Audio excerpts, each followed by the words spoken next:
Dhanush fans எல்லாருக்கும் அடுத்தடுத்து செம்ம ட்ரீட் காத்துட்டு இருக்கு. ஒரே நேரத்துல 4 பெரிய டைரக்டர்ஸ் கூட தனுஷ் கை கோர்த்திருக்காரு. அது என்னென்ன படங்கள்னு தெரியுமா?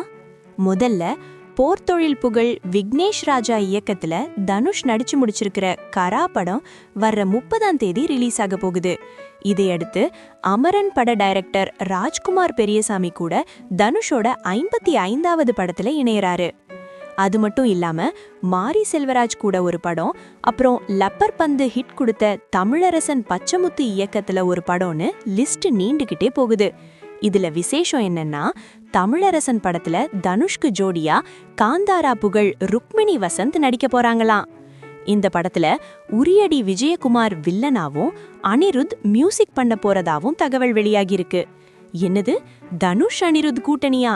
அப்போ ஆட்டம் கன்ஃபார்ம். தனுஷோட இந்த 4 படங்கள்ல நீங்க எதுக்கு ரொம்ப வெயிட் பண்றீங்க? கமெண்ட்ல சொல்லுங்க. சினிமா அப்டேட்ஸ்க்கு நம்ம சேனலை சப்ஸ்கிரைப் பண்ணிக்கோங்க.